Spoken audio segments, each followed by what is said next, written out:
Hey everyone, it's Cameron again with Car Audio Now. Today I have a quick video for you to demonstrate 3 common ways to wire your aftermarket head unit to your vehicle using an adaptive wire harness. Let's get started.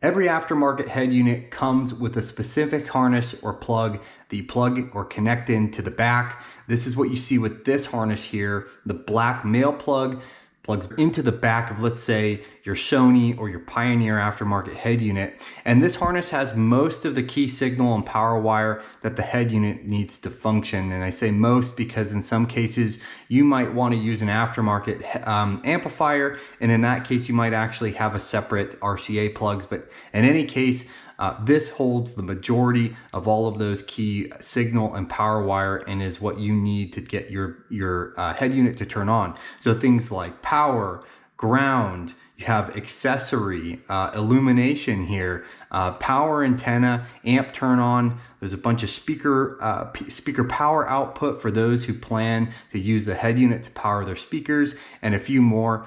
So if this side goes into the back of your head unit though, what do you do with all these freestanding wires on this end? The adaptive wire harnesses that you'll purchase separately, I have a sample harness here for Toyota, but what this does is takes the wires from your head unit harness here and adapts them into your factory harness plugs in the dash of your vehicle. What you can't see down here is these plugs, so that you can literally just plug these back in to your car, plug this into your head unit, and be on your way. You can find these for virtually any car. I highly recommend them. Instead of snipping or tapping all the various wires, these simply plug back into your car. But it's very important to type in your vehicle's information accurately. This in particular wire harness, which I use commonly, is Metra, but PAC makes some, there's Scosche, various manufacturers. But it's important to type your vehicle's information accurately so you know exactly what harness, or you get the correct harness, including the trim and whether your car has, for example, a factory amplified system. So the missing part right now though, these are 2 separate pieces. You have to merge them, and it's, unless you purchase one that's merged for you, specifically for example for a Sony and your Toyota, those are on the market too, but most of the time they come in 2 different pieces. And there's a couple of different common ways to merge these 2. Let me show you how. So I've cleared off my table to get into the first method. No, you're not going to need all of those tools in order to merge these wire harnesses. There's a couple of tools that you might need for each method, and I'll get into that. The first of which that I'm going to start in a moment is the crimping method using butt connectors. But I've pulled out the harness, the adaptive harness, this vehicle specific harness that's for Toyotas. And now you can start to see how simple this really is. So these plugs are going to plug directly back into your vehicle. You're going to pull your OEM head unit out, and those plugs are just going to clip right in here. And on this side, these are all color coded and follow the same standards on each of these. So yellow is going to go to yellow. Black is going to go to black. Red here is going to go to, red here, and so on and so forth. So I mentioned there's 3 common ways that you're going to see these merged together, some more common than others. Let me start out with crimping. Crimping is probably one of the most common ways. It's the cheapest, quickest, in my opinion, probably the least reliable long-term, unless you have some commercial or high quality, high grade tools. I don't have those types of tools in this demonstration. You probably don't either if you're a DIYer. These crimpers are from Home Depot, but from a DIY perspective, this method is probably the least method, my least favorite, but it's the quickest and it's probably the cheapest. But to crimp 2 of these wires together, you're going to obviously find, I'm going to start out with the red here. You're going to find 2 matching colors. I'll start out with red. And you can see this side here came pre-stripped. All I'm going to do is pull this off, and it's about a 1/4 inch stripped. Set that down. But the other side may not be stripped, so you're going to need a stripper. Both of these actually do the same thing. I prefer these. And you're going to go ahead and take the wire about a 1/4 inch back and strip it out. Oops. Make sure you're using the right gauge hole there, but there you go. Now you can see about a 1/4 inch on both sides. Now I'm going to open this up. These are my butt connectors in here, among other things.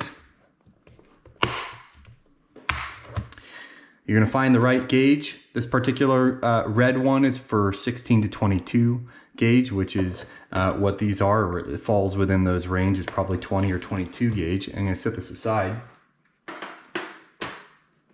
And now if you look at the butt connectors closely here, give you a close up right there, you can see there's a separation in the middle. So you're going to stick one wire on one side all the way up into the center here, and then you're going to use your crimping tool. In this case, on the crimping tool, there's also a matching red dot for 16 or 18 to 22 gauge. You're going to use your crimping tool, and you're going to find the center of it, and you're going to crimp down on that wire. And then on the other side, you're going to put the other red wire in, and you're going to, or whatever color you use, and you're going to find the center of there, and then you're going to crimp down on the other two, or on the other side. So let me go ahead and do that real quick. I'm going to put this on here. Grab my crimping tool. Then I'm going to squeeze it and crimp. And now you can see right there, this has been squeezed and the wire is in place. Now I'm going to find the other side and do the same thing on this side. I'm going to find the center of that crimp. I'm going to make sure that this wire is in there nicely, and then I'm going to crimp that side. I'm going to squeeze. And now you can see these two are crimped tightly in place, and they're not going anywhere. And you can use the same crimp butt connectors for every single one of these wires. You'll do them over and over, right? Crimping on one side and then crimping on the other. But so let me talk about the next method. The next method that we're going to get into is what's called solder seal wire. It's my personal favorite. Let me pull them out here. You can purchase these on Amazon. They're a little bit more expensive than the butt connectors, but what they do, and I've raved about these in some other installations, instead of using a crimping tool, what's nice about this is you can see there's a centerpiece here. This is your lead and this is your solder. And then on the outside, it has, this whole thing is a shrink wrap, but then it has some seals along the outside. And what you're going to do is you're going to stick the wire in between here. You're going to twist them together, put this over that wire, and you can use a lot of different heating devices. You could use a lighter, just stick a lighter under here and melt this and seal this on the wire. You can use a heating gun. In my case, I typically go a little overkill, and I got to be careful with it, but I use a butane torch. That's you can do some damage with this thing if you're not careful though. So let me go ahead and demonstrate this on another wire and how you use these. This is my preferred method. It's almost just as quick as the butt connectors, if not quicker, and it's one of the best seals and just one of the most reliable ways to do it. So let me go ahead and show this to you too. So I'm going to go ahead and find the next wire I'm going to do. I'm going to choose the blue. All right. So I'm going to find the corresponding blue like I did with the other. I'm going to go ahead and trim, or at least strip the wire about a 1/4 inch. And with these solder seal wire connectors, you're going to connect the two wires together. You're going to put this over the center of that connected part, and then you're going to heat it. So before you strip both sides, I recommend placing this connector all the way down easily so that you don't have to worry about fraying any of the wire. Then you're going to take the two wires, and you're going to twist these two together so that they are relatively in place, so that they don't come apart while you do the next step, which is place this over. I'm going to place that lead piece right in the center of the wire, the exposed wire, and I'm going to go ahead and use whatever heating method you choose to use, and you're going to heat it up, right? Making sure that you don't burn anything, burn the wires, catch anything on fire. And eventually, what you're gonna see, and I'll show this to you in a moment, that center lead piece just melted. And it soldered those two wires together, and it sealed it at the same time. Now this is very hot, but you can see this is a sealed and soldered connection.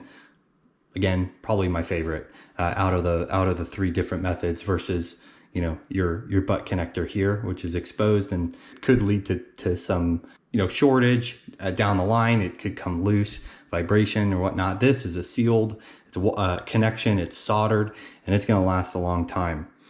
The last method that I'm going to use, I'm going to get set up for in a moment, is just your standard soldering and shrink wrap or shrink tube method. You use a soldering iron and some solder, and you solder them together. So let me get that set up for you.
I'm gonna go ahead and wrap up the rest of these wires and show you what it looks like when all of these are done, said and done and connected.